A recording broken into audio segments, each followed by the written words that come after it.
Great. Well, good morning, all, and thank you so much for joining us this morning for Monsters of New England. We're joined by Michael Giroud, who's the founder and writer for Strange New England, a field guide to New England's legends, folklore, curious history, and weird destinations.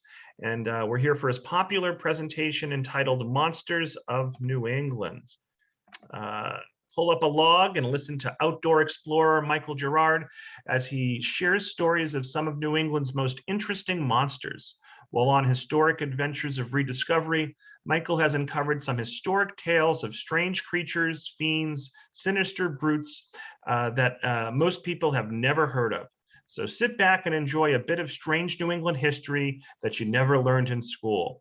And again, I want to thank the Friends of the Tewksbury Library for being the primary sponsor for today's program. And I also want to thank the libraries who partnered with Tewksbury for this event, which include Boxford, Clinton, Dracut, Lowell, Norwood, Raleigh, Stoughton, and also Hudson, New Hampshire. So all those who are with us live and those that will watch on demand, let's give a big virtual round of applause to Michael for joining us here this morning. And Michael, you can take it away. Thanks so much. Hi, everyone. I'd like to thank everyone for attending and welcome to Where Monsters Dwell. My name is Mike Giroud. Now, in the years that the earliest European settlers had come to the New World, New England was very fertile soil for the strangest, the darkest, and the scariest of monsters to be born. Our history is riddled with tales of ghouls and specters and beasts of all sorts. And that's what I'm going to share with you tonight. I'm going to share with you three different stories that I dug up in the archives. One is about a monster that needed to eat humans. The next will be about these shadowy people that haunted a small village along the coast of Massachusetts. And the last will be about a serpent that lived in the waters of New England. Before I get started, I just like to tell you a little bit about myself. I'm an explorer and adventurer, and I've been exploring for about 30 years. And in that time, I found some incredible history of about long forgotten history and also connected to long lost locations, lost in the mountains, the valleys, and the mountains, valleys, and forests of the Northeast and other areas in the world. Now, when people hear these stories, often they ask me, like, how do you come up with them? And well, when I'm doing this research to hunt down these places, what ends up happening is I stumble onto stories that are not connected, bits of history are not connected to what I'm researching. And I put them in a little collection I like to call Strange History. And I share them with my friends and family and the general public. All right, hold on. I think my presentation has been delaying, so I'm going to pull it up here. There we go. All right. And most people, when they hear these strange tales that I dig up, they often think of them as being just folklore. Now, I want to share the context with you about what folklore really is. Folklore isn't just fanciful tales about things to scare people or entertain them. Folklore is a way for a culture to express ideas and experiences as best they can, but it's being filtered by the traditions, beliefs, and superstitions. So think of it as them looking through the lens of their cultural understanding to describe these events that have happened around them. So a lot of folklore has truth that backs them up, some more than others. I will tell you that the ones I'm going to share tonight, there is much documentation on them, pretty solid. Where the truth ends, though, and fiction and embellishments begin, I'll leave that to you to decide. What I want to ask you to do, though, is I want you to suspend disbelief for tonight, or I should say this morning. And just like Cotton Mather said in his book, The Wonders of the Invisible World, he published in 1693, these themes I sing are marvelous yet true. Cotton Mather was interviewing people who had encounters with creatures from the invisible world, beasts and devils and demons of sorts. And both the people he interviewed and Cotton Mather himself believed they were real. I want you to put yourself in their place. So maybe you might understand how they must have felt when these events took place. All right, the first one I'd like to tell you about is a Windago. Now, a Windago is a Windago is a scary creature. Now, I want you to pretend that you're a explorer in the early history of New England, and you're walking home after a long day of hunting, and you're alone, and the sun is setting. As the sun sets, you start to feel a bit uncomfortable. Wait, hold on for a second. All right, so Hey, Mike, can I stop you for a second? Yes. And this is completely up to you. So right now, the screen is about 80% your face and 20% your PowerPoint presentation. Oh, And really? I was wondering if you could flip that so that maybe the PowerPoint presentation is 80% and your face is 20%. All right, let me try that. I don't want to mess you up, though. Maybe I'm going to break it. I'm not. Oh, no, hold on. How's that? Does that work out? That's better. Yep. All right, sorry about that. All right, so as I was saying, so imagine you're walking home. You're following a path that you followed many, many times before, and you're far, far from home. But tonight something feels very different. Something feels wrong. Now, as you are walking down the trail, you suddenly hear a sound, maybe like a crackling of the twigs on the forest floor, or maybe a rustling of the brush in the distance. You stop to see exactly what it is, and you see nothing but the clusters of trees that vanish into the shadows. Well, you continue on your journey, and you start to notice, though, that your pace is picked up a bit, and you start to feel more and more anxious. You start to try to assure yourself that that sound that you heard was just some harmless forest creature that you startled while you're walking down the path. But you can't escape thinking to yourself more and more, what kind of animal would be out this time of night? Well, you continue on your journey. And a little while later, when you're looking ahead, you see that there beside the trail is a large silhouette, far larger than you, and it seems to be waiting there for you. So you halt immediately and you strain to see exactly what this could be. And then the clouds in the sky suddenly start to move away, and the moon reveals that it's just a boulder, just one that you've passed by many times before. You kind of laugh at yourself, and you think, oh, geez, I've seen this before, no worries, and you continue on your journey. Eventually, you come to a point where you start to feel incredibly anxious. You notice your pace is increasing. You notice that that anxious feeling is growing. You're getting the sensation that someone or something is following you. Well, with your weapon grasped in one hand, you hurriedly go down the trail to get home. Well, eventually you start noticing all the surroundings are familiar. You know you're close to home. You start to sigh in relief. You're thinking, I'll be safely within my home, within the walls of my home. When suddenly a horrible creature, an eldritch horror, jumps from the darkness. Something like you've never seen before. It stands on its hind legs like a person, but it looks more like some kind of horrible forest beast, but not just an ordinary one from the darkest corners of your imagination. Some call it the Snow Walker, a dark specter or evil spirit that haunts the forest of New England. Well, the Algonquins call it a Wendigo. It loosely translates to the evil that consumes mankind. Now, if you're not sure who the Algonquins are a group of Native American tribes that have common connections, and they're mostly found on the East Coast of America and mostly found in New England and Canada. Now, according to the Algonquins, the Wendigo is a cannibalistic monster that lives in New England, and it stalks human flesh. It needs to eat it. It's said that when night falls on the areas that it lives within, that it will find its prey, and this cunning beast will slowly stalk the prey, building up fear inside of it until when they finally pounce on him and consume their victim, they can taste it. Now, it wasn't only the Algonquins who were afraid of the Wendigo.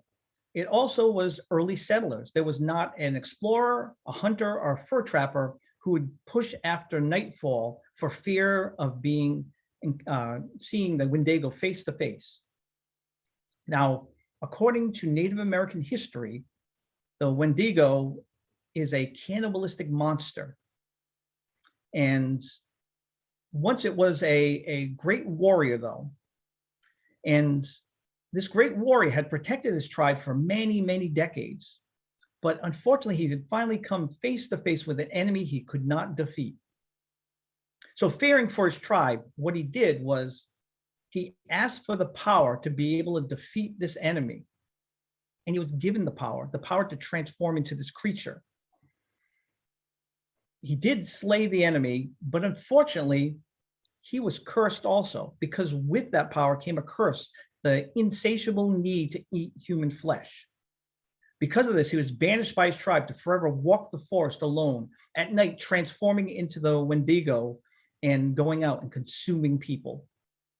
Well, it said eventually he died of natural causes or someone had killed him, but the spirit of Wendigo still lurked in the forest looking for its next victim. Now, it's described as being a large upright creature, a creature that has that can be up to 15 feet tall. It has long fingers with claws and large canine teeth, and has a hyperextended tongue. It says it looks very gaunt and emaciated, and it has a grayish skin and possesses this deathly odor. Now, the Wendigo greedily eats human flesh. It's never satisfied, though. Instead, it suffers. And the reason why it suffers is that when it consumes its prey, its victim does not fill its tummy. What it does instead is it'll cause the Wendigo to grow proportionally to the size of the victim, also increasing the need, its hunger for human flesh, the ever-growing hunger. Now, there are some who say that the spirit, that this horrible spirit of the Wendigo comes out during the harshest and coldest winters. And that's when people are weakened by the cold, the fear, and by the hunger, they're easy victims. They will be possessed by the Wendigo, and they will be forced to do acts of violence. But it doesn't just end there. They say there's a physical transformation that takes place, and that physical transformation involves their, let's say, their skeletal structure and their skull. They grow antlers. Their fingers will extend with claws on it. They will grow a fur, and they will also grow very much in bodily mass. Now, when one of these victims who have been possessed by a Wendigo has tasted human flesh, it's said that they're cursed forever. Forever, they will be then turning into the Wendigo at night to hunt for prey. Eventually, the transformation will be permanent. Now, I've told you a lot about what this creature is supposed to be and what it's like, and a lot of it will sound like pure fantasy, something you hear in some kind of strange film of horror. But there are actually documented cases of people who transform into Wendigos. Matter of fact, in the earliest years of people settling in the New World, there was documentation. There were explorers and missionaries from the 17th century that documented people who had transformed into them and consumed humans. For example, the Jesuit priests. The Jesuit priests came to the New World to interact with the Native Americans. Their goal was to be able to get these Native Americans to convert to Christianity. Now, as they did this, they wrote reports back to their order. These reports were done so they could raise funds for their missions. Now, these reports were eventually published in what was called the Jesuits' Relations. And in an entry in 1661, it mentions about how these Jesuit priests were to meet a group of men, of tribal men. And when they did, they found that an illness had fell upon them, an illness that made them ravenous for human flesh, so ravenous that they would pounce on men, women, and children like veritable werewolves and voraciously devour them, trying to feed that ever-growing hunger, always looking for fresh prey. It also mentions that the only remedy was death. In the 1800s, there was an early explorer and fur trapper named David Thomas. He documented actually witnessing a tribunal for a young hunter. You see, this young hunter during a tribal meeting had accidentally blurted out that he wanted to eat his sister and that he would do whatever it took to be able to eat human flesh. Well, eventually the father of this young hunter was told to kill him before he transformed to a Windago. And within hours, the young hunter was killed and his body was burned. He was burned in order to prevent the spirit of the Windago from appearing again. In 1885, there is a book that was published called The History of the Ojibwe. And the Ojibwe was just another one of the Algonquin tribes. It's considered one of the largest, if not the largest at the time, of the Native American people. And in this book, there was an entry that mentioned about how there was a sudden great exodus from an island refuge of theirs, sudden and complete.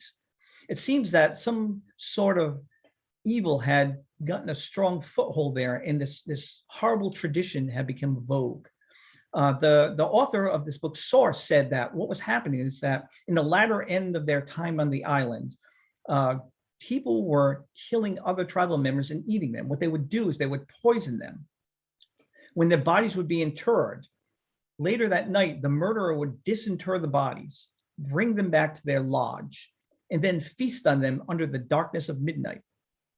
Now, if you were invited to one of these feasts and then suddenly became aware of actually what was going on and you did not partake in the feast, you most likely fall under the ill will of the other feasters and become their next victim. Now, in my opinion, probably the most significant record I found concerning them, the Wendigos, was one that mentioned about a man named Swift Runner. Swift Runner was a fur trapper, and he admitted that he became one. He also, for years previous to that, had told his tribal members about how he had many encounters with the Wendigo, and it was trying to tempt him into becoming one. Well, in the spring of 1887, Swift Runner, his wife, and his 7 children went 60 miles north of where they lived. They were going to his new winter fur trapping grounds. When Swift Runner returned in the spring of 1888, he was alone. When other tribal members asked him where his family was, he said that they had died from starvation because of such a harsh winter. Well, one thing that made them very suspicious is that they noticed that Swift Runner looked completely healthy, no signs of malnutrition whatsoever. Well, the parents of his wife reported this to the police. The police began investigating this. They even went to Swift Runner's winter fur trapping grounds, where they found signs of cannibalism. When they returned, they arrested him, and during his trial, Swift Runner admitted to becoming a Windago and also eating his family. He said that what started to happen is as he would be returning at night to his winter campground, he would hear the cries of the animals that were trapped in his traps, and they would repeat over and over in his head all night long. He couldn't make them stop. And then he began to hear the voice of the Windago once again, trying to tempt him into becoming one. And this time he couldn't resist. This is the only known documentation of a case where someone admitted to be transforming into a Windago and consuming his family. Now, the last one I want to mention is the only one that I found close to modern times. The closest I could find was in 1907. And it was involved a man named Jack Fiddler. Jack Fiddler was a leader and shaman for his tribe from the Algonquins. He was well known. He was considered a great shaman, and his greatest power was to defeat the lethal Windigo. Now, it was said that what Jack was doing is he was killing off some Windigos that were coming from enemy tribes. It was said that other shamans were transforming people into them and sending them to his tribe. Also, there are members of his own tribe who were bringing family members they were worried were about to transform, or even people themselves who believed they had or would be transforming to Jack. And Jack, based on traditions and rites of their tribe, would slay them. Well, in 1907, the police found out about what was going on. They had heard his tribe had been killing its members whenever they became sick or feverish. And they had heard that recently Jack and his brother Joseph had killed a young woman who was claimed to have about to transform into one. Well, that woman ended up being Jack's daughter-in-law. When the police came and arrested them, they put them on trial. They both admitted guilt and said they were killing off the beast. As a matter of fact, they claimed to have killed at least 15 Windigos, one of them being Jack's other brother, Peter. Now, I didn't find any after that close to modern time, but I did find at least some cases that people believe might have been connected to Windigo. Not a lot of evidence to do that, but I'll mention one. There was one on the Outer Cape that was in the 80s. For decades, people had been talking about having encounters with the large clawed beast. Matter of fact, those encounters would also be connected with finding dead animals that had been attacked by some clawed beast. In 1983, there was a story published in the New York Times about one of the policemen from the Outer Cape who had these 175-pound hogs that had been slaughtered by this clawed beast. Now, no one knows exactly what it was, and there was no people harmed by whatever this thing was, but there were those who believed that it might have been someone just on the edge of becoming a Windigo. All right, so the next one I'd like to mention about is the Spectre Leaguers. Now, in 1692, there was a lot of strange things going on in New England. Matter of fact, the strangest things I know of were going on most likely around Salem. Matter of fact, or I should say Massachusetts itself, and one of them in Salem. One you all know about is the Salem witch trials, and people accusing each other of being witches. Very strange and horrible part of our early history.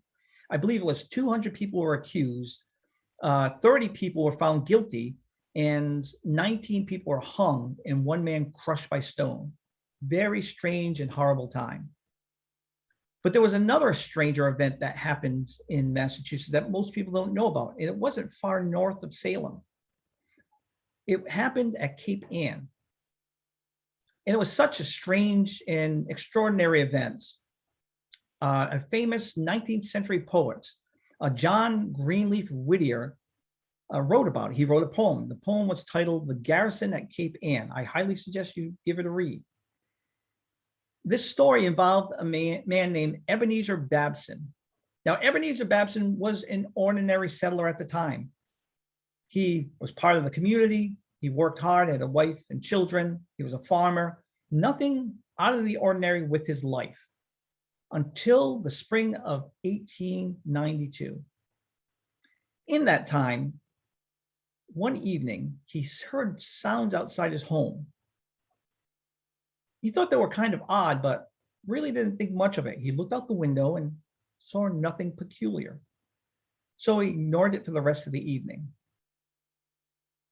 Well, the next evening, he heard those sounds once again. They were louder. Now he started to recognize it sounded like people were running around outside his home. He also heard them whispering to each other, whoever these people were, but he couldn't understand what they were saying to each other. He wasn't sure if it's because they were whispering too softly or if it sounded more like a strange gibberish to him. He looked out his window, and again, he saw nothing. Concerned, he got his gun and he stepped out his door. And right when he did, the sounds stopped. Babson was puzzled by this, so he examined the perimeter of his home to see any signs of someone or something that might have been there, but found nothing at all. Now, this would have been fine if it weren't for the fact that the next evening it happened again. In the evening after that, once again, the same routine. He looked out the window, found nothing, and went outside and found nothing. The sounds would stop. Finally, a third evening, things would change. He was walking home. The sun was setting, beginning to get dark. He was almost home, and as he came down the road, he saw two men standing outside his doorway. He wasn't sure who they could be and was about to yell out to them to ask what they needed. But before he could blurt out a word, the two men suddenly rushed off down the road in the opposite direction. Puzzled by this, he hurried home and asked his wife and children who had been there. They said no one. They had seen no one all day. They had no idea of what he was talking about. Well, Babson became very concerned. For you see, that those noises he heard the evening before that, he started to think that maybe those were the men. So he grabbed his gun and he started to follow them. But when he checked down the road, no one was there. And he thought, maybe they didn't go down the road. Maybe just like the other nights, they went and hid in my cornfield. So he listened and he heard a rustling through the cornfield and began to follow.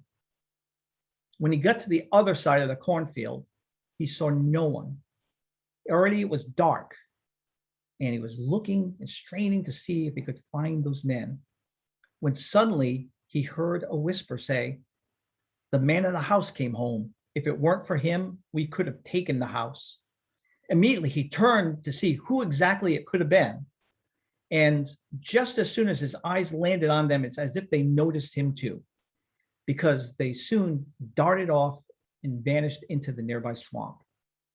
Now, though he didn't really get a good look at them, one thing he noted was they were wearing such odd clothing like he had never seen before. Well, Babson was worried now. Someone was about to attack his home and possibly the village. So he grabbed his wife and kids and went to the local garrison. As soon as he got there and closed the gates, he once again heard the noises of people running about outside in the whispered voices in that strange language. Other people at the garrison also heard it. Babson, determined to find out who it was, he swung open the gates, but it was too late because now he saw whoever those two people were. They were now far away, going over the crest of the hill. Well, he shared his tale with the others at the garrison, told them about what happened over the 3 days and just that evening. And when he was done, they also believed that an attack was imminent. They had three enemies they had to worry about. One was the British, who was enemies, the French, who was enemies with the British. Then there was some Native American tribes in there were very hostile to the settlers. And then finally, there were pirates. Since they were a harbor town, pirates would often pirate ships and also would hit villages. But none of these people would resemble what Babson had described. But either way, these people wanted to be prepared. So they put men up in the ramparts of the garrison and waited for the attack. Well, nothing happened again that evening. And the next evening, nothing happened too. But they stood strong. And it was good because the evening following that, now they saw three men. And this time they were armed. The men in the ramparts began trying to shoot at them. But they said they had a problem. They said that whoever these people were, they were not shooting at us. What they were doing instead is they were ducking behind trees and rocks and then coming out again, going between trees and other things they could hide behind, as if mocking them. They also said that they were moving so fast they couldn't get an aim on them. Now, Babson and others also had exited the gates, and they said the same thing. They said when they tried to shoot them, they couldn't, because whoever these people were, they were moving at supernatural speeds. Well, eventually, once again, these shadowy assailants vanished. Well, they hatched a plan. They said, since they're so difficult to be able to get our sights on, next time they appear, what we'll do is we'll wait till they come closer to us, and then we will attack.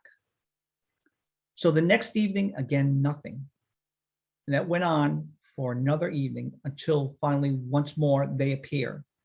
This time it was 6 of them, and again, they were armed. But the people at the garrison waited till they got close. And once they got close, They attacked. The men in the ramparts and the men at the gates swung the gates open and went after them. Soon those 6 shadowy figures scattered in all directions. Babson followed one of them. He followed to the point where he said he got close enough that he knew he couldn't miss. And he pulled his trigger, but his gun misfired. Quickly, he tried to reload his gun. But by the time he was ready, whoever it was he had been chasing had vanished. Babson was persistent, though. What he did instead was he followed in the direction he saw this man going. He thought maybe if he continued, he could catch up with him. He kept going until he came to the edge of that swamp. He once saw the first 2 men he spotted vanish into, and he waited and listened. When suddenly he saw 3 men exit the swamp. What he found very strange, though, was they were all really close to each other, as if they're walking with arms locked into arms, walking in unison, perfectly in sync. Well, no matter what was going on, Babson decided that this was his opportunity. So carefully, he raised his gun, he aimed, and he waited to the right moment, and he shot them. When his gun shot off, they dropped to the ground. He was so excited, he shouted out to the others, "I killed 3 of them with 1 bullet." He got up, and now he would be able to see who these people were. He began running towards their bodies. But as soon as he did that, suddenly they rose up again and then vanished into the swamp. He was frightened by what he saw. He returned to the garrison to share his tale. When he got back there, he also heard about strange things going on for others. People in the ramparts, their guns also misfired. Another man who had chased one of these shadowy figures said that he was incredibly close to him and could not have missed him. But when he fired his gun, that shadowy figure vanished. Now they were scared. Who or what was this that was attacking them? And the reverend of the town, a Reverend John Emerson, said he believed it was the devil and his agents. Well, no matter who it was, the people at Cape Ann knew they needed help. They could not fight this enemy alone. So they sent out for reinforcement. There in the neighboring town, there were soldiers. So they put a call out for help. Within days, 60 well-armed men showed up at the garrison, and they thought, now there's no way someone can defeat us. We are safe. They couldn't be any more wrong, because that evening, suddenly the shadowy figures arrived once again, and their numbers increased greater than that of the number of men that showed up to help them. They began hearing things hammering on the walls outside the garrison. Rocks started raining down at the garrison at nighttime, night after night. They would hear the voices whispering to each other in that strange language, and hear the running of the feet all over the place. People began to see them during the day too, but never long enough to see who exactly it could be. They said they would catch a glimpse of them, and before they could see exactly who they were, they vanished into the forest or behind a house or down an alley. People were becoming incredibly frightened. This whole event went on for 3 weeks for the citizens of Cape Ann, until finally they realized there was no way they would win this battle, and they were going to give themselves into their fate. They dropped their weapons. They fell to their knees and asked God to give them mercy. And they waited for the attack to begin. But once they did that, the shadowy figures all vanished. They were never heard from or seen from again. Now, we would never have heard about this tale. Probably would have been lost to history if it weren't for the fact that that reverend I mentioned to you, John Emerson, he actually had written letters to Cotton Mather, the famous theologian in New England, letters explaining about these events that unfolded. And we were fortunate that Cotton Mather had published them in his book, Magna Christi Americana. And not only did he publish about them, he didn't publish in his own words, he published the letters themselves. So if you want to live vicariously through the words of a man who was there when this strange meeting of these shadowy specters took place, I suggest give it a read. It's an interesting part of our history that's probably one of the strangest in the records. All right, so now the last one I want to mention about is, oops, I'm sorry, I forgot to flip my slide there, is the Connecticut River monster. All right, the Connecticut River, I'm not sure if all of you are aware of this, but the Connecticut River is the largest river in New England. It's said to be about 410 miles long, and it meanders through 4 of the 6 New England states. Now, it holds many dark and strange secrets in its depths. One of them is a serpent that has frightened people who had lived along its banks since the earliest colonists had settled there. Now, often it's described as an eel or snake-like serpent over 100 feet long. And though over the past 300 years, it has been spotted in all 4 of the states that this river passes through, still today, what exactly it was or is a mystery. Now, the first documented case of the serpent appearing happens in central Connecticut, and it was recorded by the New York Times in September 8th, 1886. The article mentions how a man named Colonel Stocking and another man, Silas Sage, had witnessed the creature off of Cromwell, Connecticut. You see, at 6 a.m., these 2 men had taken a small boat to cross the river. As they were doing this, suddenly they were struck by a large object, something underwater, and it tossed their boat up into the air. As the boat came crashing back down on the river, they fell out of their seats. Fortunately, they fell to the floor of this small dinghy. Well, as these 2 terrified men gathered themselves and rose up from the bottom of the boat, they reluctantly peered over the side of the boat to see exactly what it is that could have just struck them. Well, they were surprised when they saw the water begin to froth. And then they were shocked by what followed. Suddenly, they were greeted by a large black head rising from the water.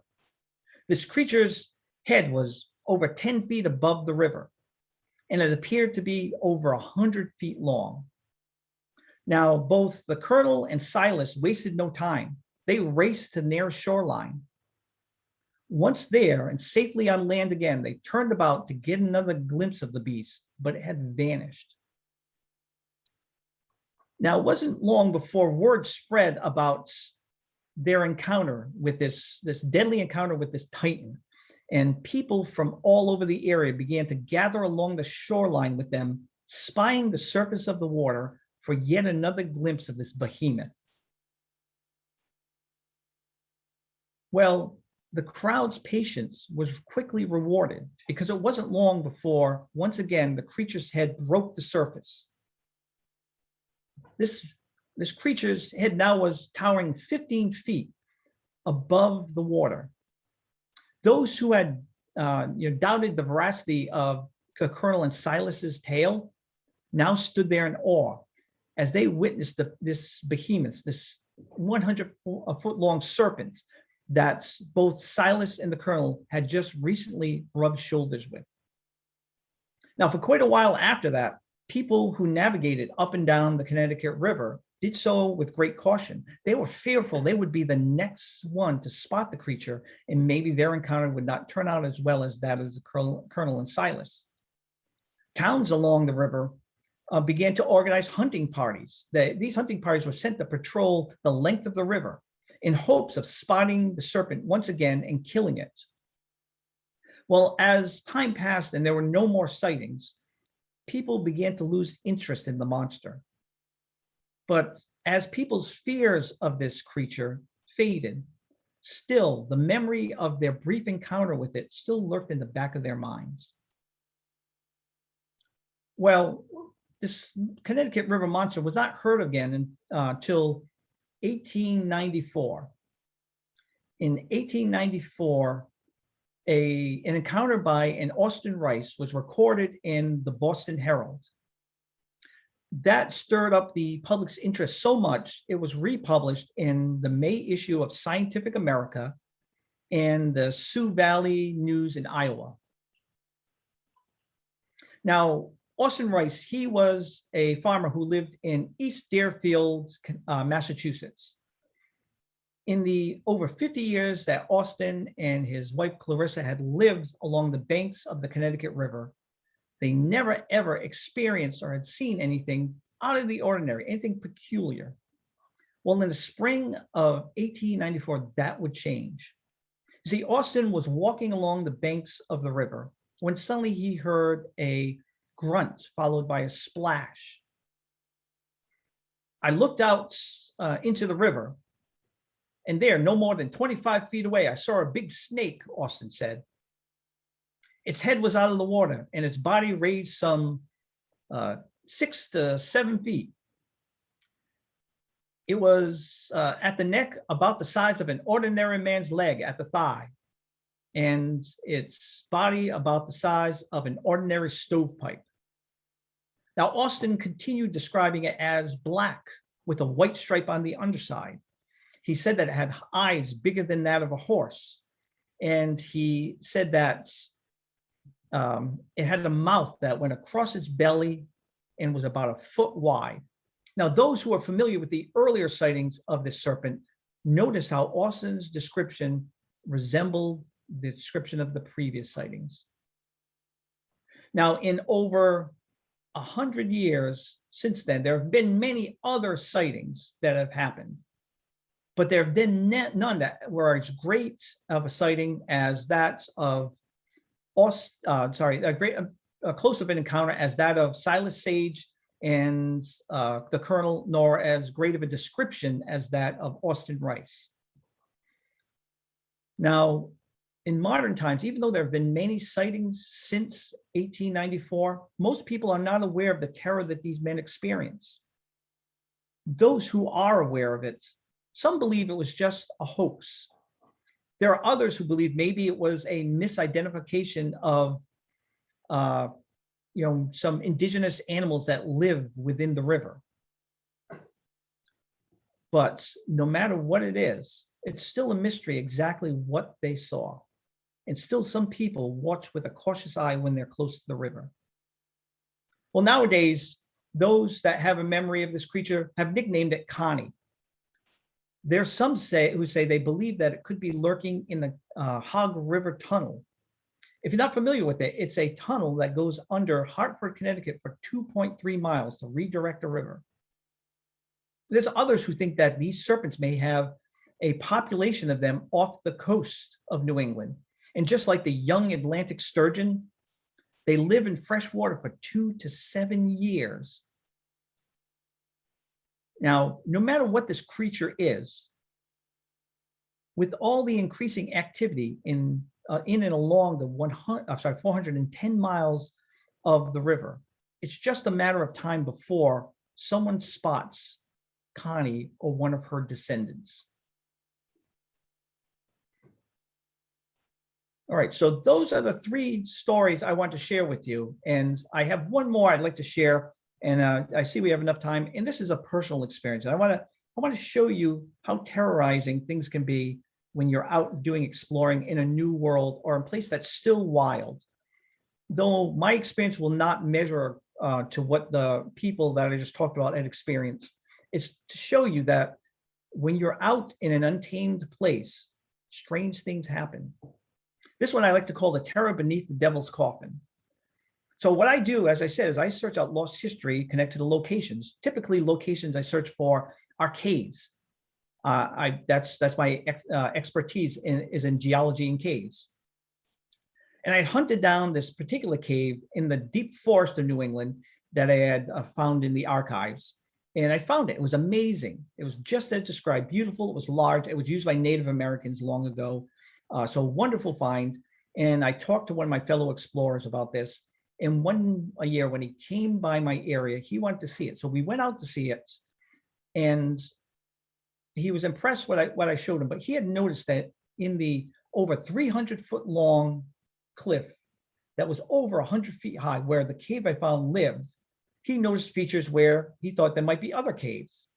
I kind of laughed it off and said, well, we'll check it on the way out. Well, I'm glad we did, because we found 2 other caves as good, or if not more impressive than the one I found. Well, I was more impressed with the fact that later on in the week, my friend Jim actually sent me documentation he dug up. He is quite a detective when it comes to digging through the archives. He found the publication that talked about the area. It called this area the Seven Wonders. And in the 1700s, it was considered to be the most amazing geological feature in New England. And even before that, it was celebrated. It talked about the 3 caves we had visited and then a 4th one. 4th cave that lived in the highest point of the cliff. Not only that, the entrance was incredibly difficult to find. It was well hidden. But the best part about it was that it was found beneath the Devil's Coffin. Now, I had to get out right away to find it. So even though I couldn't get someone to come along with me, I ventured out that following weekend and went to find this cave. It wasn't long before I found the Devil's Coffin. Here you can see it. It's a long slab of rock that's kind of peeling off the cliff right at the highest point. And if you're familiar with the old wooden coffins, just like that, it's narrow at this end, it widens at where the shoulders would be and then gets narrow again. This is over 20 feet long though. And I knew that the cave probably was in this space right here where you see the fracture right beside that piece of rock peeling off. So I began searching for the entrance. And this is when things got strange. As I was doing that, I suddenly heard a sound that I would describe as unworldly. It sounded like, I mean, if I could put it into words, like what I would imagine a beast of sorts from the devil's beast, the hellhounds, was by his side. It sounded like a large, deep barking, but it was slow and incredibly deep and almost had a pounding sound to it. And I know I'm not going to do it justice, but it was something like a row, row, row. I was scared. I started looking around. I'd never heard any animal in the over 30 years I've done exploring. I never heard an animal that sounds anything like that. So I spied the area, saw nothing, and I listened for the sound and never returned. So I shrugged it off and thought maybe the valley below, sound from somewhere else was carrying through and echoing. And it just sounded strange. So I went back to trying to find the entrance. A little while later, once again, I heard the sound. It went row, row, row. I was scared because now I heard where it was coming from. It was coming from right in front of me in the rock. And it sounded like it was down below. And I thought to myself that if that's true, then maybe whatever it is in the cave. And whatever this creature is, maybe this is why this was called the Devil's Coffin. Now I was even more frightened. But my curiosity got the best of me. So I began searching once again for the entrance. And I thought to myself, I'll just find the entrance and I'll peek inside and I'll see what it is. And if it's something that's not safe, I'll just leave. So I began searching again. And once again, I heard the sound. Row, row, row.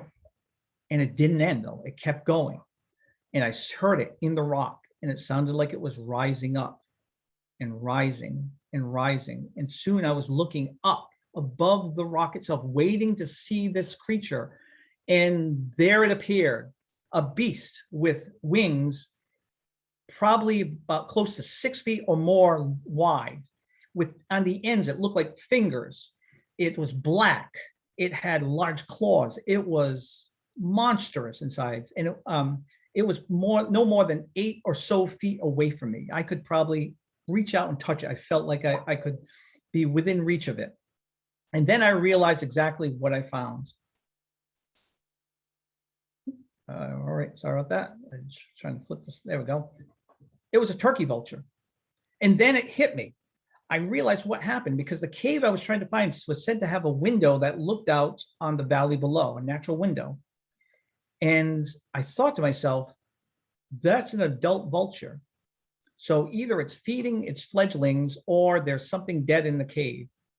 When I looked up further in the sky, I saw 5 more circling around. So I realized there was something in the cave they were feeding on. And as they would fly into the cave, the pounding of their large wings. And if you've never heard how it sounds when the animal with such large wings, because the wings are almost 6 feet or so long.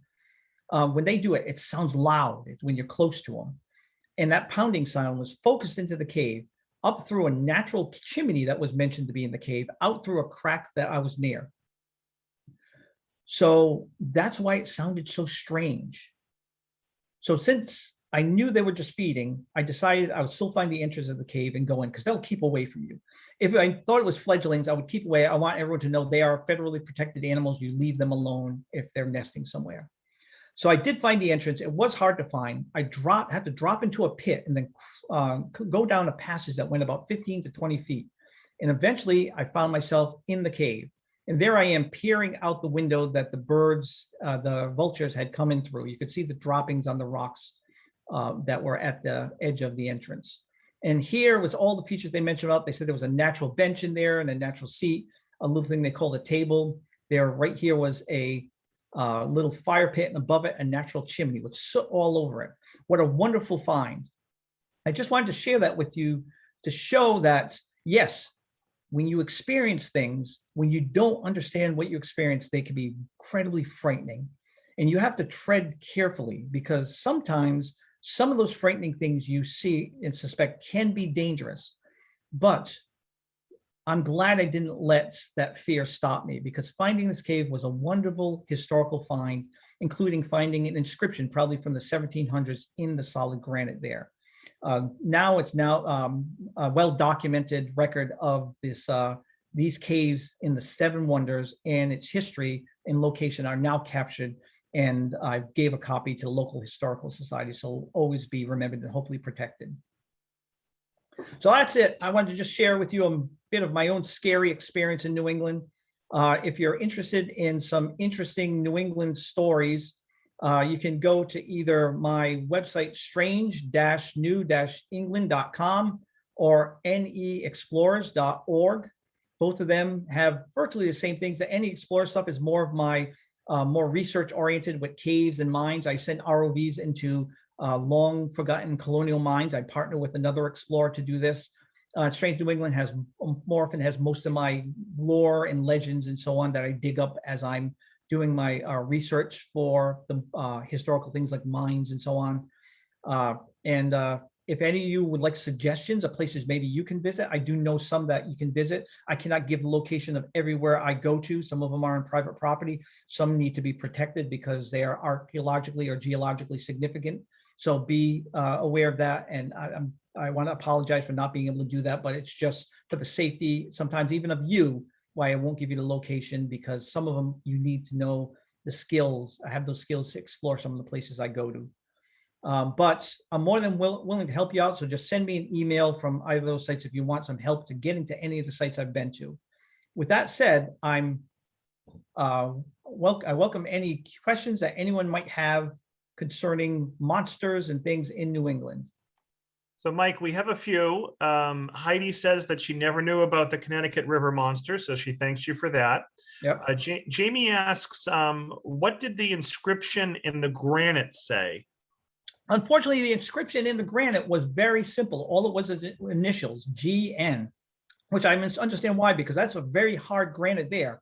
But it's an impressive inscription alone, because the detail and the skill it took to get that beautiful GN in that rock was difficult. I'd say it probably was done in the late 1700s or early 1800s. That became very popular then, and people would make visits week after week for like a whole summer to do inscriptions in Connecticut. Connecticut's where it was most popular. So you'll find them all over Connecticut from the 1700s into the 1800s.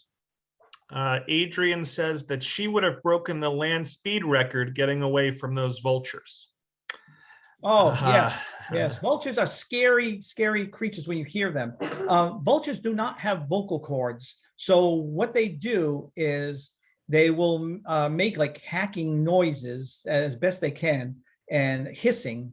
Sounds more like a snake than a bird. And also young fledglings, since they can't scream and they can't fly yet, they will actually, I'm sorry to have to bring this up, they will vomit, because their vomit smells, it stinks. And usually predators will not be able to tolerate it and fly away. So when you first hear them, not only just the pounding of the wings, all of their parents coming to visit them is scary, but hearing those noises, and I've heard them myself many times. I've actually been called the vulture whisperer because I encounter vultures all the time. It is frightening sound to hear that hissing echoing in a cave. Sandy says, this has been fascinating. Jason says, thank you. This was a great presentation. Elena says that you covered legends that I was unfamiliar with. So thank you for a great presentation.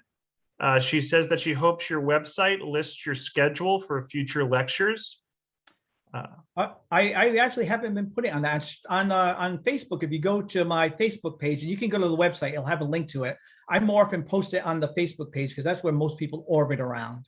Sure. But I'll try more often to get it on the website when I have future speaking events. And I do speak about more than just legends. I do speak about exploring mines, ROV exploring in mines, and also in the bay with strange creatures that live in the bay. Quite a variety of things. So if you're interested in other things, check out the events that I'll have coming up in 2022. Karen had a question about Windago. Any possible connection to the modern day werewolf? And has any of this been considered possible psychosis, like the man who admitted to being one? I've heard people relate it to a werewolf. And matter of fact, one of the things I found written about it said it was like a veritable werewolf. When I said that, that was actually a quote from someone from the literature that I dug up. But the reason why it's different than a werewolf that makes it stand out is that it grows antlers. And that's what always got me, because otherwise it reminds me quite a bit of a werewolf, but it seems more like if a dare wolf, if you want to call it that, because the descriptions, all of them I find tend to be more like if a dare became mixed with a werewolf. Jason's son wants to know if you have any Bigfoot stories. I know of many Bigfoot stories. Actually, in the Berkshires, there's one area where I've heard several interesting Bigfoot stories on Mount. Oh, now I can't think of it. What?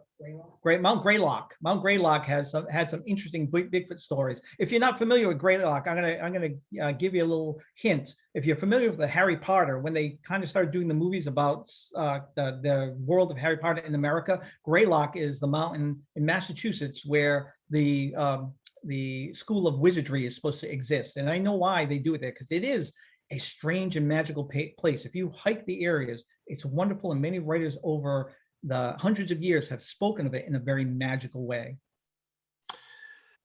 Christine says, really interesting, thank you. I also have a question on the Windago. The part of the tale with the island that was later left, is that a named or identified island today? And what region is the island in? I'm not sure exactly where the island is. In the literature I saw, it just mentioned about a great exodus from an island that was one of their refuges. I did not find anything that pointed to exactly which island it was. I could only it was like vague information about, and this was because this was very early. Remember, this is 1661, so there was not many things that were labeled back then. So trying to make that connection would take a lot of work to dig up. All right, well, Michael, I think we're going to wrap it there. We've had about 10 comments or questions. I think that's good enough for me, for sure. So do you have any last words for the group before we end the program? Yes, my last words is that if you're wondering, as I said, how I find all these things, the one thing I want to tell you is that libraries and historical societies are the backbone of my research, and I rely on them greatly. So I hope you support your libraries and your historical societies. And I highly encourage you, start digging into the books that are available out there. Everything I've shared with you has been drawn from books that are either still published now, or you can get old copies of. And libraries have wonderful programs to be able to do interlibrary loans if they don't have the books. So give it a try, start exploring yourself, and you'll be fascinated by how much strange and fantastic history that New England has that's waiting to be rediscovered. So I hope that when I retire doing this exploration of New England, that I can sit back as an armchair explorer and hear about exploration and adventures that you have had, and as you do presentations for libraries and other organizations. Well, thanks for putting the plug in, Mike, for libraries. I always appreciate that. Next Thursday night, Witches and Warlocks of Massachusetts with Peter Muse. Next Friday night, the Bridgewater Triangle with Tim Weisberg. And next Saturday morning, the one I couldn't remember is the Haunted Lighthouses of New England with Jeremy DiTremont. And if you visit the Tewksbury Library's online calendar of events at www.tewksburypl.org, you'll see them all listed there. And I do want to thank all the partnering libraries for this morning's program, as well as the Friends of the Library for being the primary sponsor. Certainly want to thank Mike for a great presentation, and I want to thank all of you for listening. So hope you all enjoy your Halloween season, and I hope to see you back at a couple more of our paranormal programs. So I wish they were in person, but they're virtual. We're doing the best that we can, and I think it's working out pretty good. So thanks so much, Mike. I hope you enjoy the rest of your Saturday, and thank you all. Have a great weekend. Bye-bye. You too. Thanks a lot.